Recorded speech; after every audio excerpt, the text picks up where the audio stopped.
अस्सलाम वालेकुम नाज़रीन, आप देख रहे हैं नया पाकिस्तान और मैं हूं शहजाद इकबाल। अपोजिशन जमातों और इलेक्शन कमीशन के शदीद तहफ़्फ़ुज़ात के बावजूद हुकूमत ने कौमी असम्बली से इलेक्शन तरमीमी बिल मंजूर करवा लिया है और अब हुकूमत का दावा है कि वो इस कानून साजी से पीछे हटने के बजाय सेनेट से भी ये बिल मंजूर करवा लेंगे। मुल्क में इंतखाबी इस्लाहात को लेकर हुकूमत और अपोजिशन के दरमियान मामला पिछले 7-8 माह से डेडलॉक का शिकार थे और अब अपोजिशन का इल्ज़ाम है कि हुकूमत का अगला इलेक्शन चोरी करने के लिए पार्लियामेंट में कानून साजी को बुलडोज करके जबरदस्ती बिल मंजूर करवा रही है। अहम बात यह है कि कौमी असम्बली की कायमा कमेटी 8 जून को, जबकि कौमी असम्बली 10 जून को इलेक्शन इस्लाहात से मुतालिक 2 तरमीमी बिल मंजूर कर चुकी है, मगर इलेक्शन कमीशन ने इंतखाबी तरमीमी बिल 2020 में बाज़ तरमीम को आइन से मुतज़ादिम करार दिया है। अपोजिशन जमातें भी हुकूमत की जानिब से इलेक्शन कवानीन में तरमीम की सख्त मुखालफत कर रही हैं। Chairman People's Party Bilawal Bhutto Zardari ने आज कौमी असम्बली से खिताब में कहा कि अपोजिशन हुकूमत को इलेक्शन तरमीमी बिल अपनी मौजूदा हालत में मंजूर नहीं करने देगी और अगर हुकूमत ने जबरदस्ती बिल पार्लियामेंट से मंजूर करवाया तो अपोजिशन अदालतों में हुकूमत का पीछा करेगी। हम आपको इस कानून को इस शक्ल में, जिस पे इलेक्शन कमीशन ऑफ पाकिस्तान ने, मैंने, शहबाज शरीफ साहब ने अपनी जगह, मगर इलेक्शन कमीशन ऑफ पाकिस्तान ने एतराज़ात उठाए, हम आपको इस शक्ल में इसको पास नहीं करने देंगे। अगर आप जबरदस्ती पास करवाते भी हो, हम हर कोर्ट में, हर अदालत में आपका पीछा करेंगे। इसके अलावा नून लीग के सदर शहबाज शरीफ ने भी chief election commissioner Sikandar Sultan Raja को खत में लिखा है कि हुकूमत अपना इंतखाबी इस्लाहाती एजेंडा यकतरफा इकदामात से मुसल्लत करके आइंदा इंतखाबात को मुतनाज़ा बनाना चाहती है। कौमी असम्बली में इलेक्शन बिल्स को बुलडोज करके मंजूर करवाया गया। हुकूमत की इंतखाबी इस्लाहात आइन से मुतसादिम है। शहबाज शरीफ ने चीफ इलेक्शन कमिश्नर से अपील की है कि इलेक्शन कमीशन की जिम्मेदारी है कि वो इंतखाबी इस्लाहात पर तमाम सियासी जमातों से मुशावरत करें। शहबाज शरीफ भी हुकूमत पर कानून साजी बुलडोज करने का इल्ज़ाम लगा रहे हैं, जबकि दूसरी तरफ हुकूमत इलेक्शन कमीशन के एतराज़ात और अपोजिशन जमातों की मुखालफत को मुसलसल रद्द कर रही है। वज़ीर आज़म के मुशीर डॉक्टर बाबर अवान ने आज प्रेस कॉन्फ्रेंस में कहा है कि जो कानून साजी हुई वो आइनी तौर पर की गई। बिल्स कानूनी तौर पे मंजूर किए गए कमेटी से और कौमी असम्बली से, इसीलिए वो अपोजिशन को बताना चाहते हैं कि ये बिल्स वापस नहीं लिए जाएंगे। हमने रूल्स के मुताबिक जो कमेटी से होके आए थे बिल वो, और जहां रूल सस्पेंड करने की जरूरत थी मोशन पेश की, वोटिंग के जरिए से फिर मोशन पास हुई, उसके बाद कानून पे भी वोटिंग हुई और कानून भी जो थे वो पास हुए। जितनी भी लेजिस्लेशन हुई है 2 दिनों में वो आइन के मुताबिक है। इसलिए हमने कल मीटिंग में उनको बता दिया था अपोजिशन को कि ये बिल वापस नहीं लिए जा सकते। बिल कौमी असेंबली से पास हुए, उसके बाद हमने इनको रेफर किया सेनेट ऑफ पाकिस्तान में। डॉक्टर बाबा अवान कह रहे हैं कि वो अपोजिशन को बता चुके हैं कि अब ये बिल्स वापस नहीं लिए जाएंगे। अहम बात यह है कि डॉक्टर बाबर अवान के इस बयान से पहले तक ये उम्मीद की जा रही थी कि शायद हुकूमत पिछले दिनों के दौरान होने वाली कानून साजी पर नजरसानी करेगी, क्योंकि स्पीकर कौमी असम्बली असद कैसर ने कल इजलास में अपोजिशन को यकीन दहानी करवाई थी कि कौमी असम्बली में एक जॉइंट कमेटी बनाई जाएगी जो बिल्स के हवाले से अपोजिशन के एतराज़ात को देखेगी और इसके कानूनी नुकात पर नजरसानी करेगी। डिस्कशन हुआ है कि एक जॉइंट कमेटी बनेगी और वो कमेटी जो है ना लीगली उसकी स्टेटस को डिस्कस करेगी और वो दोनों साइड जो है अपने नाम देंगे उसके मुताबिक करेंगे। और दूसरा, जो चूंकि आपके बिल के हवाले से जो इतराज़ात थे और जो आपके इश्यूज़ हैं, उसके लिए वो कमेटी जो है ना तमाम मामलात को देखेगी जो उसकी लीगल आस्पेक्ट हैं। तो आपकी बात बिल्कुल ठीक है, इसको हम कमेटी बनाते हैं। स्पीकर असद कैसर अपोजिशन को यकीन दहानी करवा रहे थे कि अपोजिशन के तहफ़्फ़ुज़ात कमेटी में रखे जाएंगे, जिसके बाद अपोजिशन के तहफ़्फ़ुज़ात को दूर किया जाएगा, मगर आज डॉक्टर बाबर अवान ने वाज़े कर दिया है कि ये बिल्स अब वापस नहीं लिए जाएंगे। अपोजिशन तो इंतखाबी इस्लाहात के कवानीन पर एतराज़ कर ही रही है। इसके अलावा इलेक्शन कमीशन ने भी हुकूमती तरामीम पर तहफ़्फ़ुज़ात का इजहार किया है। 2 रोज़ पहले मकामी अंग्रेज़ी अखबार में शाया होने वाली खबर के मुताबिक इलेक्शन कमीशन हुकूमत के 62 शिकों में से 28 शिकों पर तहफ़्फ़ुज़ात का इजहार कर चुका है। इलेक्शन कमीशन को एतराज़ है कि बैरून मुल्क मुकीम पाकिस्तानियों को वोट का हक उस वक्त तक नहीं दिया जा सकता जब तक उनके वोट डालने के तरीक़ेकार को लेकर कानून साजी नहीं की जाती। कमीशन को यह भी एतराज़ है कि इलेक्शन में इलेक्ट्रॉनिक वोटिंग मशीन्स का इस्तेमाल उस वक्त तक नहीं किया जा सकता जब तक इन मशीनों के महफूज होने का यकीन ना हो जाए। इसके अलावा इलेक्शन कमीशन ने हल्का बंदियों को आबादी के बजाय रजिस्टर्ड वोटर के तनासब से करवाने की तरमीम की भी मुखालफत की है, जबकि इलेक्टोरल रोल्स के हवाले से इलेक्शन कमीशन के इख्तियारात नादरा को मुंतकिल करने पर भी तहफ़्फ़ुज़ात का इजहार किया गया है। ऑपोजिशन की मुखालफत और इलेक्शन कमीशन ऑफ पाकिस्तान के एतराज़ात पर तफसीली बात करेंगे, जिसके लिए हमें ज्वाइन करेंगे वज़ीर आज़म के मुशीर डॉक्टर बाबर अवान। डॉक्टर साहब, बहुत बहुत शुक्रिया ज्वाइन करने के लिए। सबसे पहले तो इस हवाले से क्लैरिफाई कर दीजिए, कल speaker national assembly Asad Qaiser साहब ने कहा कि जो भी एतराज़ात हैं ऑपोजिशन के इन तमाम बिल्स पर, उस पर एक कमेटी बनाई जाएगी जो कि इसके लीगल एस्पेक्ट्स को देखेगी। लेकिन आज आपने तो वाजे कर दिया है कि अब इन बिल्स को वापस नहीं लिया जाएगा, ये सेनेट में चले गए हैं, सेनेट की कमेटीज के पास चले गए हैं। अब जो कंसल्टेशन और बहस होनी है ये सेनेट में होनी है, तो उस कमेटी का क्या फायदा जो बनाई जाएगी? बिस्मिल्लाहिर्रहमानिर्रहीम। Thank you very much Shahzad. पहली बात यह है कि मैंने ये आज वाजे नहीं किया, कल जो अपोजिशन के साथ हमारी मीटिंग थी उसी में वाजे कर दिया था कि कौमी असम्बली ने जो बिल पास कर दिए हैं उनको हमने सेनेट ऑफ पाकिस्तान को ले किया, रेफ़र किया बिल पहले, और वो ले हुआ हाउस में, और हाउस ने उस बिल को, किसी ने एतराज़ नहीं किया कि ये जो कानून की मुतल्लिका कमेटी है उसमें बिल ना जाए, इसलिए वो उस कमेटी में चला गया है। और वो प्रॉपर्टी ऑफ द सेनेट है, वो property of the national assembly नहीं है, ये कल ही बात कर दी थी। उसके साथ ही मैं ये भी बताना चाहता हूँ कि जो स्पीकर साहब ने कहा वो 3 बातें कहीं कि स्टेटस देखा जाएगा उनका क्या है। स्टेटस ये है कि वो सेनेट ऑफ पाकिस्तान की इस वक्त प्रॉपर्टी हैं। दूसरा उन्होंने कहा एतराज़ात सुने जाएंगे, वो एतराज़ात, और तीसरा उन्होंने कहा कि लीगल पॉइंट्स जो है उन पे गुफ्तगू होगी, इनके लिए हम कमेटी में बैठेंगे। और सेनेट ऑफ पाकिस्तान में इन जमातों में से कुछ जमातों की जो सेनेट में है वो नुमाइंदगी नहीं है, इसलिए वहाँ लार्जर पर्सपेक्टिव में ज़्यादा बड़ी तादाद में इलाकाई जमातें भी बैठी हुई हैं। तो ये जो अपोजिशन नेशनल असम्बली की है इसके साथ बैठ के अगर कोई इनके एतराज़ात ऐसे हैं जो किसी जगह पे लीगल हैं, किसी जगह पे जायज़ हैं, तो उनको हम ज़रूर कंसिडर करेंगे, लेकिन बिल वापस नहीं लिए जा सकते इसलिए कि उनका स्टेटस ही बदल चुका है, नंबर 1। और दूसरा ये है कि मैं 2 बातें रेफरेंस के लिए कहना चाहता हूँ। आपने बड़ा अच्छा लंबा इंट्रो दिया। पहली बात यह है कि मुझे ये बताइए कि क्या इस कमेटी का और बाकी कमेटियों का अपोजिशन बड़े लंबे अरसे से बायकॉट नहीं कर रही थी? ये जो इलेक्टोरल रिफॉर्म्स के बिल हैं ये तो अक्टूबर 2020 से कमेटी में पड़ी हुई है। एक दफ़ा कमेटी बैठती है, हर कमेटी मेंबर को पैसे मिलते हैं, आने जाने की उनको खर्चे मिलते हैं। नेशनल असेंबली बैठती है, लोगों को पैसे मिलते हैं, खर्चे मिलते हैं, वो सारे खर्चे आपकी तनख्वाह से मैं काट के उनको देता हूँ। इसलिए मुझे ये बताइए कि हम क्या इंतज़ार करते क़यामत तक कि वो जब उनकी मर्ज़ी का कोई बिल आएगा तो उसको वो पास होने देंगे? दूसरी बात रेफरेंस के लिए सिर्फ कि जो नून लीग का बजट था उस बजट में पीपीपी और पीटीआई उस वक्त अपोजिशन की जमातें थी, पूरा बजट उन्होंने पास किया, पूरा बजट ये दोनों जमातें सड़क पे बैठी रही पार्लियामेंट हाउस के बाहर। उस वक्त तो जमहूरियत को कोई ख़तरा नहीं आया। इसका एक पहलू। और आखिरी बात फिर आप मुझे सवाल कर लें, दूसरा वो ये है कि हमने कोई बिल ऐसा नहीं है जिस पे कंसल्टेशन तैयारी के वक्त भी ना की हो। तैयारी के वक्त कंसल्टेशन हुई, दरमियान में आपको याद है फैटफ में भी इन्होंने एक बिल है जो सिर्फ इनको पसंद है, बाकी हर बिल पे ये एतराज़ करते जाएंगे। और जो फैटफ में हमें पता चला था वो ये था कि ये बड़ा पुलंदा बना के उन्होंने हमारे हवाले कर दिया कि जब तक ये बिल जिसको कहते हैं नैब के कानून को आप 34 शिकों के जरिए से एनआरओ के साथ पास नहीं करेंगे, हम किसी कानून साजी में हिस्सा नहीं लेंगे। ये उनकी बातें सारी रिकॉर्ड पे मैं अपनी तरफ से एक बात इसमें जब ऑपोजिशन कहती है कि बुलडोज किया गया, तो एक तो जिस दिन ये बिल कौमी असेंबली से पास हुआ तो बिलावल भुट्टो जरदारी साहब ने कहा कि हमें 2 दिन दे दें, हम ये बिल पढ़ना चाहते हैं। फिर ऑपोजिशन ने ये कहा कि जब ये कमेटी से पास हुआ तो हमारे जो उस वक्त अरकान थे वो एब्सेंट थे और हुकूमत ने ये बिल पास करवा लिया। ऑपोजिशन कहती है कि खासतौर पे नून लीग के हमने तो 2 साल मुशावरत की थी पीटीआई से, इसके बाद इलेक्टोरल बिल आया था, एक्ट आया था 2017 का, और तमाम का कंसेंसस था, तो यहाँ पे कोई कंसेंसस नहीं है। और दूसरा ईसीपी के एतराज़ात हैं। तो ये मुझे बताइए कि अगर ये सेनेट से पास हो भी जाता है तो इस एक्ट के जरिए कैसे आप इलेक्शन करवाएंगे जब ऑपोजिशन के तहफ़्फ़ुज़ात भी हैं और इलेक्शन कमीशन के भी एतराज़ात हैं? पहली बात तो यह है कि इलेक्शन कमीशन ने जो पहले उसको मीडिया में लीक किया या भेजा और उसके बाद फिर गवर्नमेंट से रब्ता किया, ये मुनासिब तरीका नहीं था।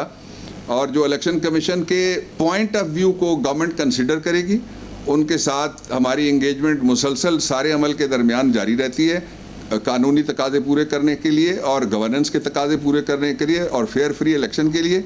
ये एक बात है। लेकिन कोई इदारा पाकिस्तान में सुप्रीम कोर्ट ऑफ पाकिस्तान के बगैर 184(3) के अलावा कैसे उठ के कह सकता है कि ये गैर आईनी कानून बन गया?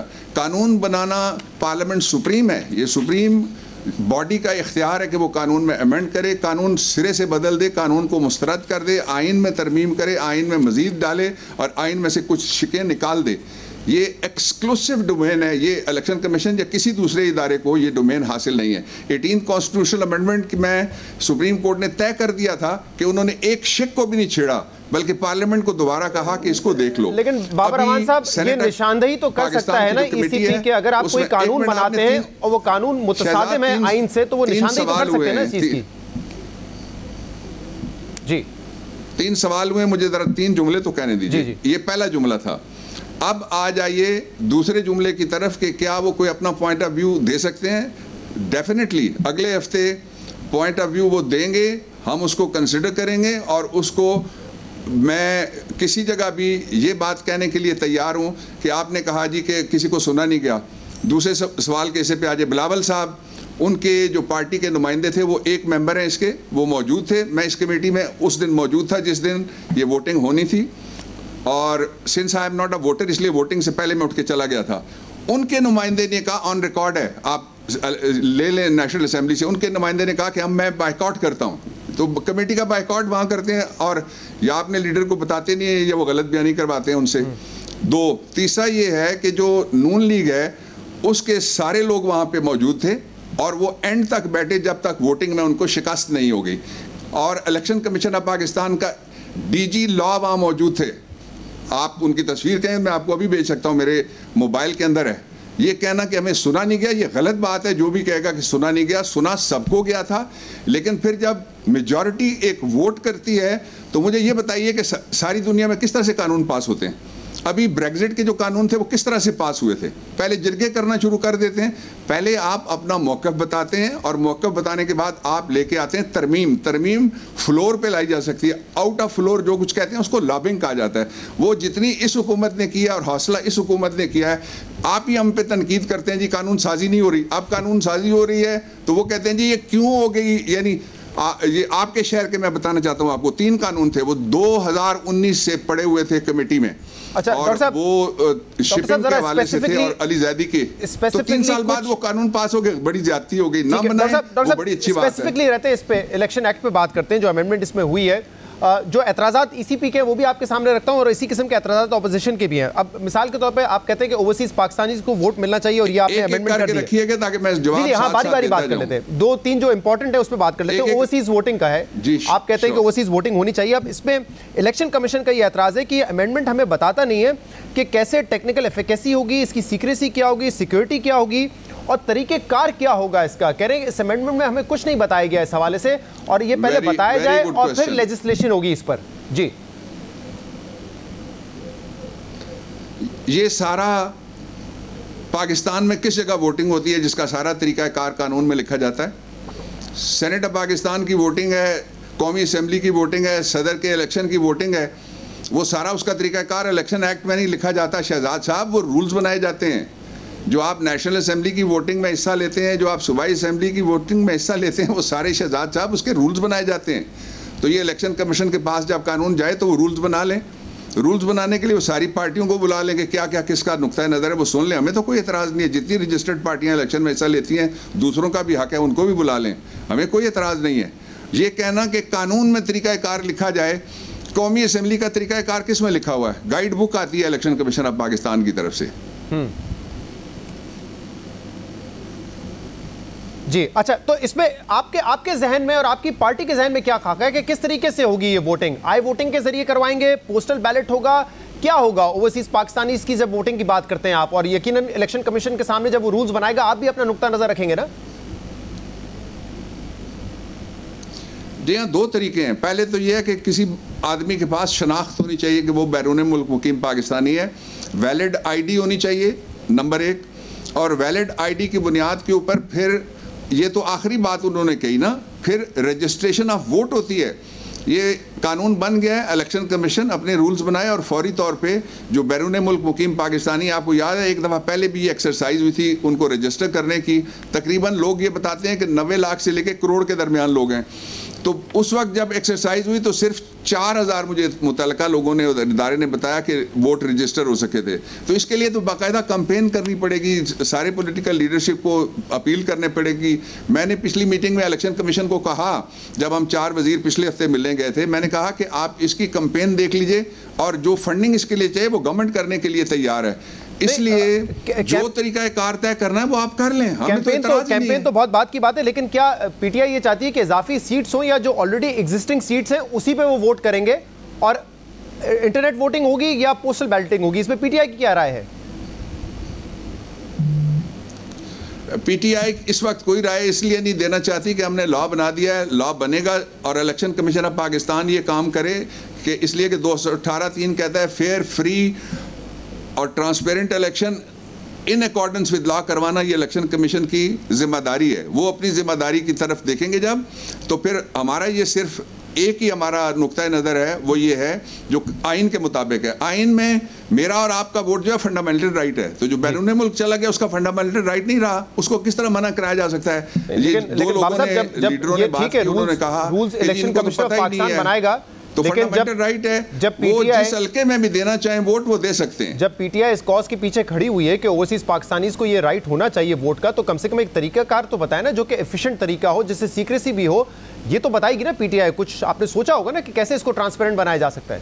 ये दोनों तरीके हो सकते हैं। जो आप देखिए, यहाँ फैसला नहीं होना, ये कमेटी में होना है, लेकिन वो इलेक्शन कमीशन ने करना है इसको, और कमेटी में जो है वो डिस्कशन होगी। लेकिन जो आई वोटिंग है उसके ऊपर भी हमारा बहुत सारा काम डॉक्टर आरिफ अलवी ने किया हुआ है, जो हमारे सदर पाकिस्तान है।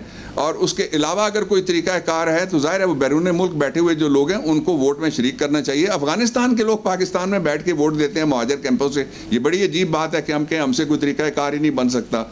लॉ बन गया, तरीका कार जिनको बनाना चाहिए वो बनाए और ओपन करना चाहिए इसको फौरी तौर पे। आई वोटिंग के हवाले से तो खैर मिनिस्ट्री ऑफ आईटी ने एक कंसल्टेंसी को हायर भी किया था, एक फर्म को एनालिसिस के लिए, इंदिरा कंपनी, और उसकी जो रिपोर्ट थी वो इलेक्शन कमीशन ऑफ पाकिस्तान को भी भिजवाई गई थी। और उसमें उन्होंने कहा था कि हम नहीं सिफारिश देंगे इस बात की कि आई वोटिंग के जरिए करवाया जाए, क्योंकि इसमें बहुत सारी खामियों की निशानदही की गई है। तो ये तो ऑलरेडी हुकूमत कोशिश कर चुकी है इसकी।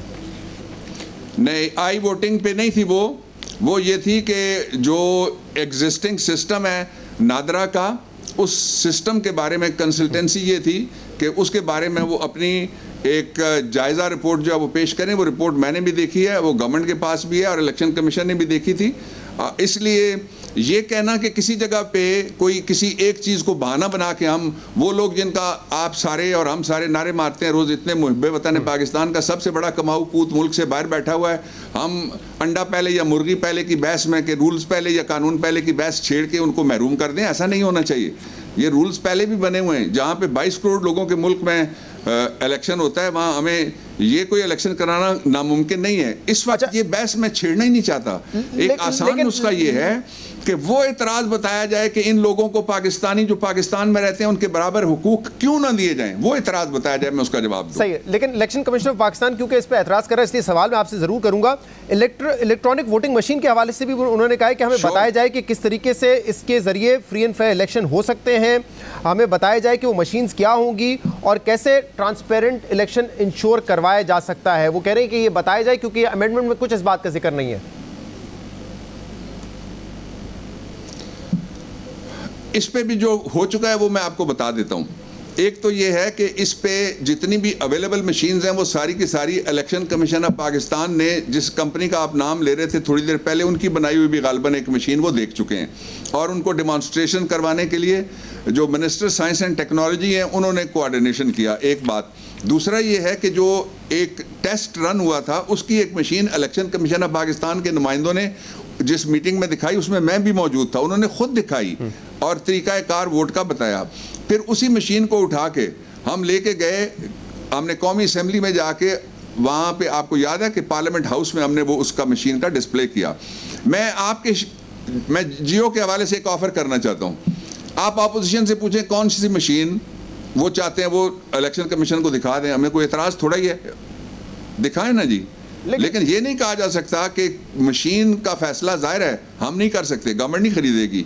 ये खरीदना, इसको प्रोक्योर करना, इसके लिए टेंडर करना, ये इलेक्शन कमीशन ऑफ पाकिस्तान के पास इख्तियार होना चाहिए। और एक बात मैं और कहना चाहता हूँ, कानून में जहाँ मैं इलेक्शन कमीशन के हवाले से एक बात और कहना चाहता हूँ, शहजाद इजाज़त दीजिए, जहाँ पे इलेक्शन कमीशन ये समझता है कि वो राइट जो इलेक्शन कमीशन ऑफ पाकिस्तान में वेस्ट करता है कॉन्स्टिट्यूशनल स्कीम या लीगल स्कीम में, वो अगर किसी और इदारे को दिया जा रहा है, वो उसकी निशानदेही करेंगे, हम नहीं देंगे, ये मैं वादा करता हूँ। सवाल ही पैदा नहीं होता। इलेक्शन कमीशन को आजाद मुख्तार बनाने के लिए इमरान खान का और पूरी कौम का देरीना ख्वाब है। वन लाइन अमेंडमेंट है जो आपने ने की है इलेक्ट्रॉनिक वोटिंग के हवाले से, the commission shall procure electronic voting machines for casting of voters in general election. मिसाल के तौर पर अगर कहीं पर कोई फ्लॉ आता है मशीन में या मशीन प्रोक्योर नहीं की जा सकती टाइम पे, तो क्या एक नई कानून साजी होगी कि दोबारा हम पेपर बैलेट की तरफ जा रहे हैं, या ये ऑप्शन अभी भी है कि जहां ईवीएम इस्तेमाल हो सकती है वहां ईवीएम करें और जहां पेपर बैलेट की जरूरत होगी वहां पेपर बैलेट करें? मुझे ये बताएं, मुझे किसी ने बताया, I am not a banker, कि $7 अरब से ज्यादा रोजाना बैंकारी होते हैं मोबाइल टेलीफोन के ऊपर। हर काम के लिए हम टेक्नोलॉजी, ये जो मेरे कान में लगा हुआ है, आप मैंने यहाँ पे नहीं लगाया हुआ, ये टेक्नोलॉजी है। ये जो बोल रहा है मेरे सामने, ये टेक्नोलॉजी, आपको मैं देख सकता हूँ, आप मुझे देख सकते हैं, ये टेक्नोलॉजी है। शुरू तो करने देना जी। यहाँ तो जब लाउड स्पीकर आया था तब भी एतराज़ हो गया था। हाँ। ये शुरू करने दें किसी जगह, और ये अभी नहीं शुरू करेंगे तो फिर ताखीर हो जाएगी। ये कई इलेक्शनों में से इस पे 4-5 जजमेंट्स हैं। सुप्रीम कोर्ट ऑफ पाकिस्तान ने कहा कि फौरी तौर पे टेक्नोलॉजी इस्तेमाल की जाए और बैरून मुल्क मुकीम पाकिस्तानियों को राइट ऑफ वोट दिया जाए। हम अभी बहस में पड़े हुए हैं कि ये अहम बात कर रहे हैं। डॉक्टर साहब, मैं ये सवाल इसलिए पूछ रहा हूँ कि जब आप कहते हैं कि कहीं से शुरू तो करें, अब इंडिया की जब मिसाल दी जाती है और इंडिया में जो पोलिंग डे का मामला है उसमें तो काफ़ी ट्रांसपेरेंसी आई है, लेकिन इंडिया ने 82 में केरला में शुरू किया, फिर सुप्रीम कोर्ट ने बैन कर दिया, फिर 1998 में दोबारा कानून साजी हुई, एक स्टेट में हुआ, फिर वो लोकसभा तक लेकर आए और रियासती इलेक्शन तक लेकर आए। बांग्लादेश ने 2018 में 6 सीटों पे ईवीएम ट्राई किया। ये कम से कम आपको इस बात का इदराक है कि एक साथ ये रिस्क नहीं लिया जा सकता कि पूरे मुल्क में सूबाई इलेक्शन और नेशनल असेंबली के इलेक्शन आप ईवीएम पे करवाएं। जिस मुल्क ने भी इंट्रोड्यूस किया है फेजेस वाइज किया है। देखिए, जब ये पहला मोबाइल आया था ना, तो वो इस जितना लंबा था और उसके साथ ये बाकायदा ये वाला सेट जो है वो भी दिया जाता था। NEC का मुझे कंपनी भी याद है क्योंकि मैंने रखा था। वो कंपनी इंस्टा कंपनी थी।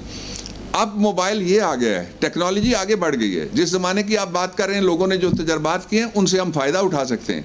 अगर ऑपोजिशन चाहे तो वहाँ से भी हम इंफॉर्मेशन लेके इनके सामने ले कर सकते हैं। देख, 2 तरीके हैं। एक तो है जेन्युइन बोनाफाइडी एतराज़, दूसरा है एतराज़ बराए एतराज़। एक वो है कि कोई खदशात हैं उनको दूर करना। वो इलेक्शन कमीशन ऑफ पाकिस्तान जिस तरह की भी तसल्ली करना चाहे, गवर्नमेंट उसके पीछे खड़ी है, आगे नहीं। लेकिन डॉक्टर साहब देखें ना, टेक्नोलॉजी एडवांसमेंट के बाद भी डेवलप्ड मुल्क हैं बहुत सारे। जर्मनी ने ख़त्म कर दी इलेक्ट्रॉनिक वोटिंग, नीदरलैंड ने ख़त्म की है, आयरलैंड ने ख़त्म की है। ये पेपर बैलेट की तरफ ही जा रहे हैं ना, तो ये डिबेट तो पूरी दुनिया में होती रही है। और दूसरी बात, उसकी वजूहात कोई बताए ना, क्या वजह क्या है? वजह यह है कि कहीं पे ये अमेरिका में इंटरनेट से जो वोटिंग हुई, अमेरिका में जो इलेक्ट्रॉनिक वोटिंग हुई, उसने जो पिछला सदर था डोनाल्ड ट्रंप, उसके सारे एतराज़ात मुस्तरद कर दिए। मैं एक ऑब्जेक्टिव बात करता हूँ, ये बहस नहीं ख़त्म हो सकती लेकिन जारी रहनी चाहिए, बड़ी अच्छी बात है। ऑब्जेक्टिव बात ये है कि 1977 के इलेक्शन के बाद ताज़ा इलेक्शन तक हर दफ़ा डस्का ताज़ा है। डस्का में एक पार्टी ने कहा और खुल के कहा कि जी आरओ दूसरी तरफ मिल गया था और अमला इधर चला गया था। जब दूसरी पार्टी आ रही तो उसने कहा कि ये आरओ उधर मिल गए थे और वो दूसरा अमला जो था उसने ये कर दिया। तो इस बहस को ख़त्म करने का, इसके अलावा कि हम ईवीएम्स पे जाएं और हम बैरून मुल्क मुकीम पाकिस्तानियों को आई वोटिंग, इंटरनेट वोटिंग, उसके अलावा भी अगर कोई तरीके हैं तो गौर किया जा सकता है। कोई तजवीज़ लाएगा उसको हम देख लेंगे। हम we don't want to put the cart before the horse. एक एतराज़ जो ऑपोजिशन का एक एतराज़ ये रहा है कि पोलिंग डे के अलावा जो प्री पोल रिगिंग होती है, जब इदारे मुलविस हो जाते हैं तो उसको कैसे रोकेंगे? वो तो मशीन्स हो, पेपर बैलेट हो, बल्कि उनका ऑपोजिशन का नुक्ता नजर ये कि वो मशीन्स के जरिए तो और आसानी हो जाएगी। जैसे RTS सिस्टम बैठ गया था, इसी तरह इन सिस्टम्स को भी मैनिपुलेट किया जा सकेगा। इसका क्या हल निकालेंगे? क्योंकि इसका हल तो यही है ना, पहले तमाम पार्टीज ने, इदारों ने नियत करनी है कि free and fair transparent election होने। देखिए, उसमें जो बड़ा फरीक है इस वक्त पार्लियामेंट के अंदर, सारी जगह पूरे मुल्क में, उसने तो नियत पक्की करके वो सिराते मुस्तकीम पे चल पड़ा है, बाकियों को भी दावत देते हैं कि ये रास्ता है जो इलेक्शन को सीधा कर सकता है। सवाल आपका बहुत ज़बरदस्त है। ये जो एक बिल मेरे पास इस वक्त पड़ा हुआ है, मैंने आपकी सहूलत के लिए निकाले थे दोनों बिल, एक पिछला एक ये है further to amend the election act 2017। ये जो बिल है जिसमें बहुत ज़्यादा शिकें हैं।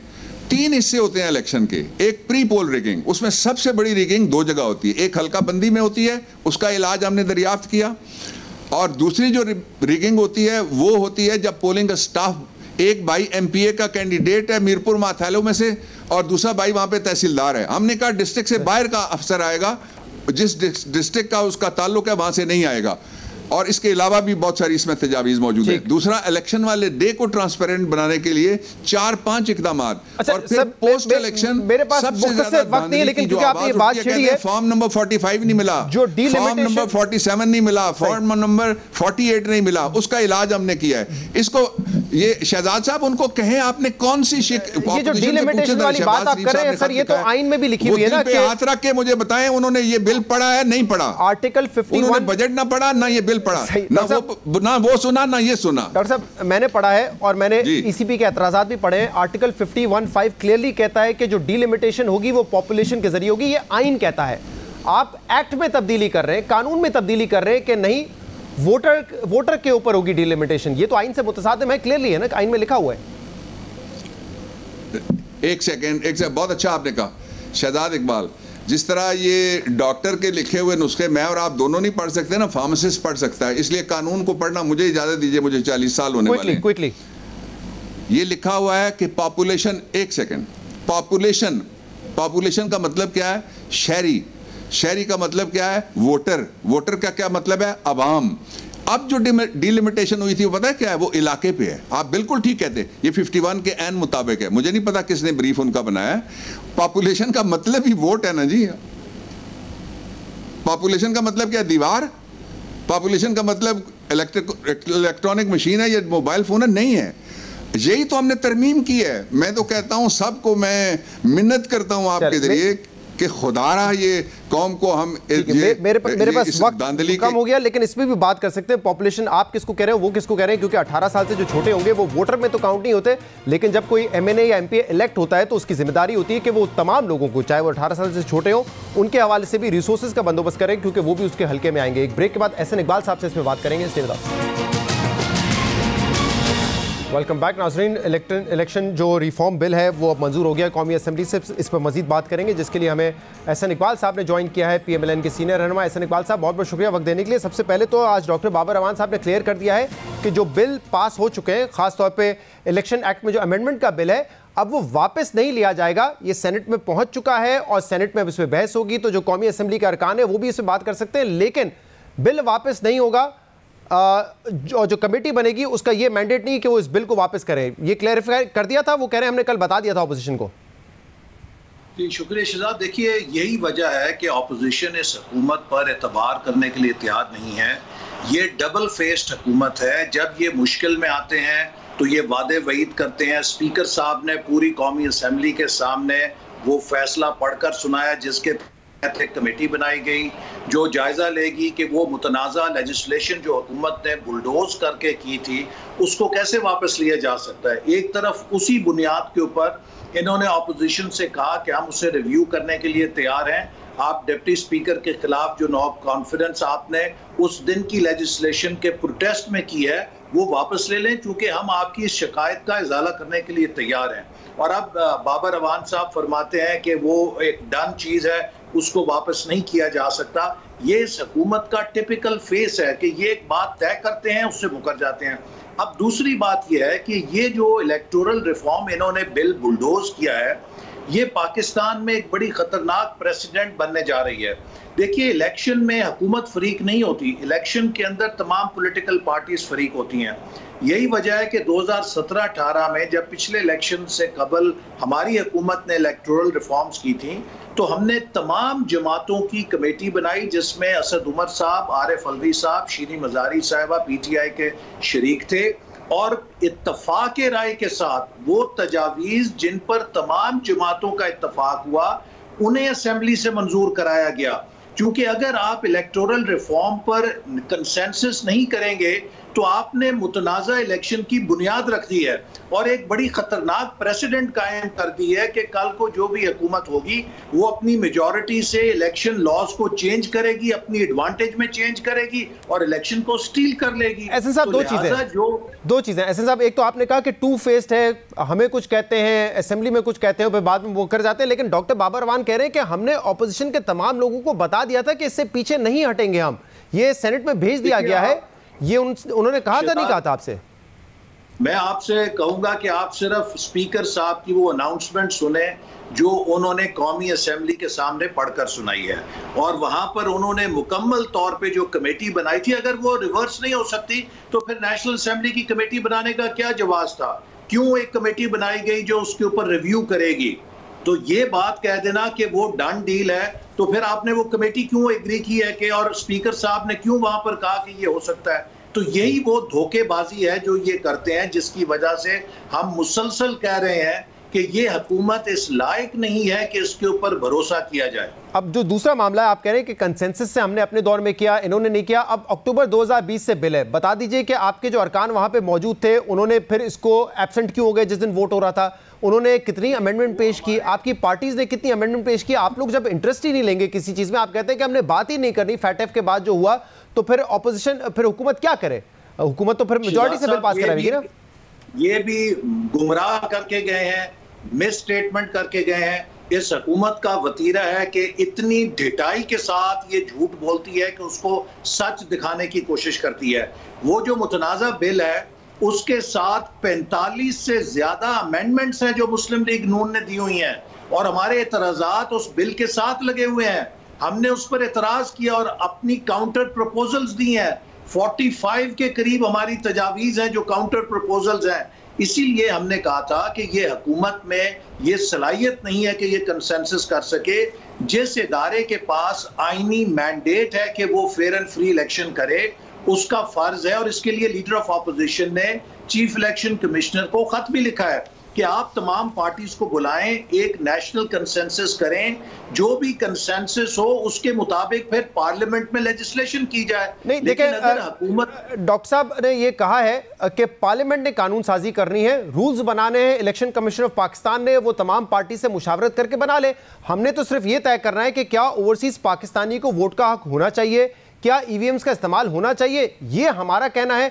अब इसको बेहतर बनाने के लिए कैसे इसको एफिशिएंटली आप इंप्लीमेंट कर सकते हैं, उसमें तमाम पार्टीज और इलेक्शन कमीशन ऑफ पाकिस्तान बैठकर रूल्स बना ले।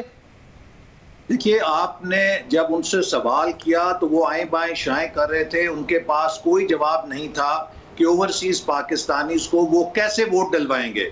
वो सिर्फ इसके ऊपर सियासत कर रहे हैं। हम भी ओवरसीज पाकिस्तानीज के हामी हैं, हम उनके मुखालिफ नहीं हैं, लेकिन हम ये कह रहे हैं कि आप इलेक्शन की जो सैंक्टिटी है उसको दाव पे नहीं लगा सकते। आप अपने इलेक्शन को इंटरनेशनल एजेंसीज के लिए नहीं खोल सकते कि वो दिल चाहे जिस तरह मर्जी उसको हैक करें आपके सामने। तो फिर बताइए, अगर आपने 45 अमेंडमेंट दी थी और हुकूमत समझती है जो दो सबसे बड़ी अमेंडमेंट उनके करीब है, ओवरसीज पाकिस्तानियों को वोट का हक देना और ईवीएम, इस हवाले से क्या आपने तजवीज पेश की थी जो 45 अमेंडमेंट्स आपने दी थी? मैं आपको अर्ज करूं कि देखिए, हम भी कहते हैं कि ओवरसीज को वोट दें, लेकिन हम ये कहते हैं कि हुकूमत उसके लिए कोई क्रेडिबल सिक्योर जरिया बताए कि जिससे जो तहफुजात हैं या खदशात हैं कि इलेक्शन हैक हो सकता है, उसके ऊपर हम तसल्ली कर सकें। हुकूमत तो आए बाएं शाएं कर रही है आपके सामने। सर, माजरत के साथ आए बाएं शाएं तो आप सब लोग कर रहे हैं ना। पिछले 8-10 साल से ये बात हो रही है ओवरसीज पाकिस्तानियों को वोट देने की और इलेक्ट्रॉनिक वोटिंग मशीन की, लेकिन कोई आगे कदम नहीं उठाया गया है। 2013 में आपके मंशूर में लिखा था कि हम पोस्टल बैलेट या इंटरनेट वोटिंग के जरिए हक देंगे। क्या किया है पार्टीज ने इस हवाले से? शहजाद, हमने सब ने उस पर कदम उठाया था, इलेक्शन कमीशन ने भी कदम उठाया था। जो 2017-18 में कमेटी बनी थी उसने कहा था कि इसको पायलट किया जाए, और इलेक्शन कमीशन ने इलेक्ट्रॉनिक वोटिंग मशीन्स को पायलट किया, और उसके बाद उनकी रिपोर्ट आई, वो भी मौजूद है कि उस पर उन्होंने उसे अनफीजिबल करार दे दिया। और इसी तरह दुनिया के अंदर तमाम जो टेक्नोलॉजी लीडर्स हैं, जो दुनिया के अंदर लीडिंग डेमोक्रेसीज हैं, वो इलेक्ट्रॉनिक वोटिंग मशीन्स को डिस्कार्ड कर चुकी हैं। और आप सब ये कह रहे हैं कि द सेफेस्ट एंड द सिक्योरेस्ट इलेक्शनिंग जो प्रोसेस है वो पेपर बैलेट का है। वो क्यों है? देखिए, इसमें सिर्फ एक प्रोसेस इन्वॉल्व नहीं है, इसमें वोटर की सीक्रेसी भी इन्वॉल्व है कि किसने किसको वोट दिया। वो बात दुरुस्त होती है अगर हमारे यहाँ इलेक्शन डे मसाइल नहीं आ रहे होते ना। देखिए, जो वेस्टर्न ममालिक की मिसाल दी जाती है, वहां पे कोई बक्से लेके नहीं भागता, वहां पे स्टफिंग नहीं होती, तो उनके यहाँ ये प्रॉब्लम नहीं है। They don't need to fix it. हमारे यहाँ ये प्रॉब्लम है, इंडिया में ये प्रॉब्लम था, उन्होंने फिक्स किया। ये प्रॉब्लम है ना, हमारे यहाँ ये प्रॉब्लम है, अगर कोई स्टफिंग करता है या पेपर बैलेट को स्टील करता है तो वो चीज पकड़ी जाती है, सबके सामने आ जाती है, जैसे डस्के में कोशिश की गई। लेकिन जब इलेक्ट्रॉनिक वोटिंग मशीनें अगर 3 लाख है, उनमें से 5000 मशीनों को आपने मैलवेयर उसमें डाल दिया या उसका सर्किट आपने चेंज कर दिया या उसके अंदर आपने कोई वायरस डाल दिया जिससे वो स्टील करे, तो आप क्या करेंगे? वो तो बहुत आसान हो जाएगा। अभी तो शोर मच जाता है, पकड़ी जाती है धांधली। वो तो इतनी अंडर द कारपेट होगी, अंडर द मशीन होगी कि पकड़ी भी नहीं जाएगी। देखिए, मैं फिर आपको कहूंगा, एक मेरी बात मुकम्मल कर लेने दें। जो भारत के मसाइल हैं वो और हमारे मसाइल हैं, इनमें फर्क है। भारत के अंदर अभी तक मैंने कोई आवाज नहीं सुनी कि किसी रियासती इदारे या कौमी इदारे पे किसी ने बदएतमादी का इजहार किया हो। ये हमारी बदकिस्मती है कि हमारे अपने जो रियासती इदारे हैं, जो कौमी इदारे हैं, उनको इलेक्शन के हवाले से गैर जानिबदार नहीं तस्वर किया जाता। जो इलेक्ट्रॉनिक वोटिंग मशीन है, इसमें क्रिटिकल ये है कि जो भी टैंपरिंग होगी वो फिजिकल कस्टडी के अंदर होगी, उसको आप रिमोटली नहीं कर सकते। ठीक है, चले। तो ये इलेक्ट्रॉनिक वोटिंग मशीनें जिसकी कस्टडी में होंगी, इस पर वैसे साहब हम बहुत तफसील से प्रोग्राम भी कर चुके हैं कि इतनी आसानी से इन मशीन्स को हैक नहीं किया जा सकता क्योंकि इंटरनेट इन्वॉल्व नहीं है। बाकायदा अगर आपको इसको खोल के करना पड़ेगा। ये तमाम तफसील हम बता चुके हैं, बट बहुत बहुत शुक्रिया, आप हमारे साथ शो पे मौजूद हैं। एक ब्रेक लेंगे प्रोग्राम में। इसके बाद बलूचिस्तान में आज हमने देखा कि बजट पेश होना था, लेकिन उससे पहले हंगामा आराई होती रही, पुलिस को लाठीचार्ज भी करना पड़ा। ये क्या वाकया था, बात करेंगे एक ब्रेक के बाद।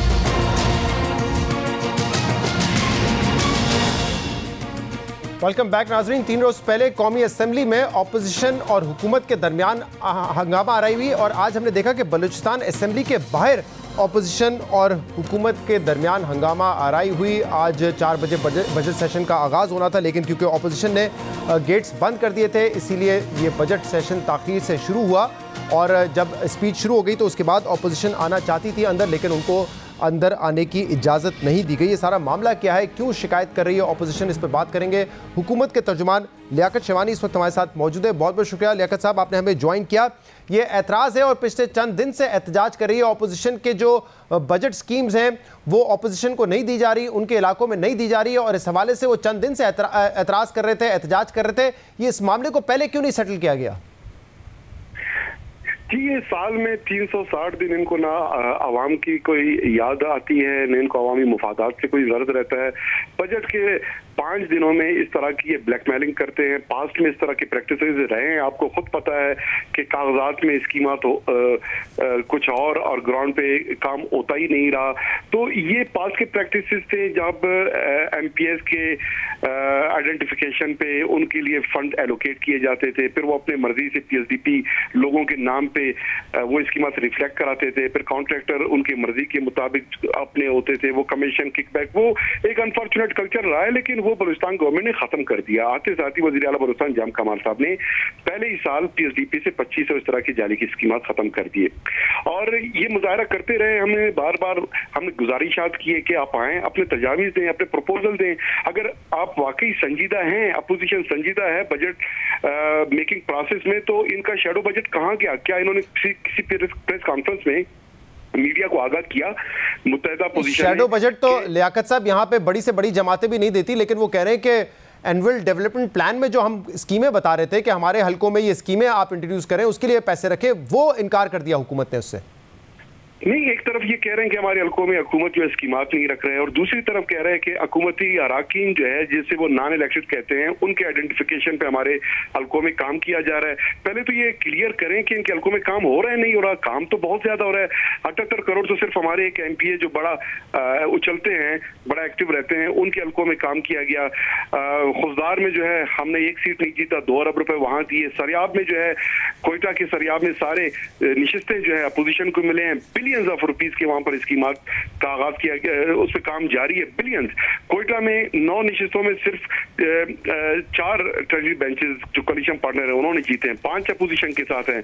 इस वक्त कोयटा में 20 बिलियन प्लस के स्कीमात पे काम जारी और मजीद स्कीमात। ठीक है, बहुत बहुत शुक्रिया लियाकत शिवानी साहब, आपने हमें ज्वाइन किया। हमने कोशिश की थी कि कई अपोजिशन के जो अरकान हैं जो एहतजाज कर रहे थे उनसे भी रब्ता करें, हमारा रब्ता उनसे करने की कोशिश की, लेकिन कोई हमारे शो पर आने के लिए राजी नहीं हुआ। आज के प्रोग्राम में इतना ही, इजाज़त दीजिए, अल्लाह हाफिज़।